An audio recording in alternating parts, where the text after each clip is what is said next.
Our mission is to ensure our digital products are designed and developed so that everyone can use them, including people with disabilities. We aim to have champions at each stage of product's development cycle, right from the start through to design, development, and quality assurance. We believe that meeting our users is fundamental to our champions' learning and understanding. So we regularly invite people who use assistive technology to speak so that we can see firsthand how people use the digital products we create.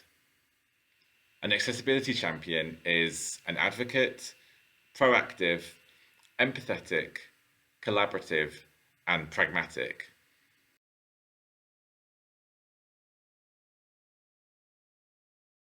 Accessibility to me means access to any online content. So that being anything that I can read on a computer or mobile device. Um, and I guess if we're taking that to the general kind of what accessibility means, for me, it's having again equal access to that content in a format that I would be able to get hold of and use just as easily as a sighted person would. What does accessibility mean for someone who's not me? Well, I am completely able bodied, but I have family members who are bound to wheelchairs. And I know that for them, accessibility means to be able to do what I can do and to experience products and books and, all kinds of things in the same way. Accessibility for me means access to content should be provided to all our users because in a certain stage of our life as we get older, we will going to have certain disabilities. We must include everyone to have access to all our products and services to meet our objectives and why we are creating the website or applications in the first place. To me, digital accessibility means the creation of a set of best practices and standards that everyone can benefit from. It represents opportunity and growth for all. As digital technology becomes more and more embedded in everyday life, it's essential that it's used to remove barriers to progress rather than create them. To me, accessibility means not privileging simplicity over usability in design and execution. Hello, my name's Hadija and I work to promote the rights and needs of people with visual impairments. I also have a condition called cone rod dystrophy, which means I'm visually impaired myself. So I definitely know about accessibility both from a work level and a personal level, and therefore I've experienced how much it can improve somebody's independence and the way that they interact with the world around them. To me, the benefits of improving accessibility for users can actually be life-changing, and I don't think that's an exaggeration at all, because I know of multiple students who decided to drop out of their university course due to inaccessible materials. And that could be inaccessible websites or inaccessible readings and research. And I think that's a really disheartening thing to know, because like clearly these are people who genuinely care about those subjects and wanted to dedicate a certain amount of years to studying it. So that's really upsetting information. Small changes can be enough to make a radical difference. The ability to switch a font, change a colour, or provide transcripts, for example. They reduce the barriers between the consumer and our products, and that means we offer a more usable solution and improve outcomes more easily. So the benefits of accessibility to our customers and users are the feeling of assurance that they feel supported when they need our services. Also, to make everyone feel that they're included.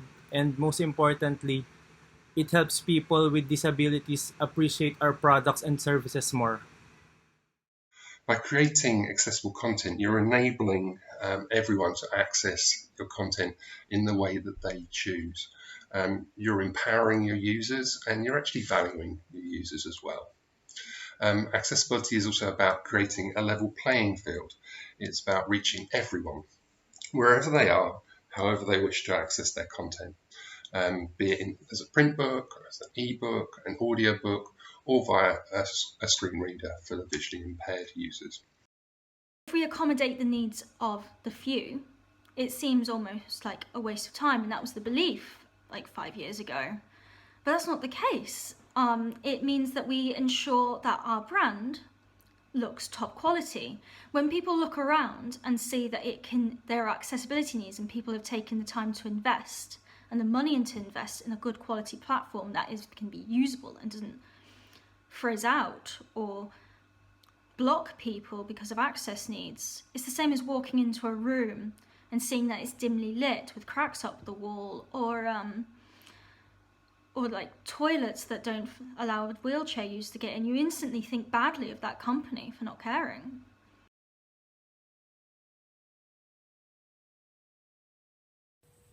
As Cambridge University Press, our mission is to contribute to society through the pursuit of education, learning and research at the highest international levels of excellence.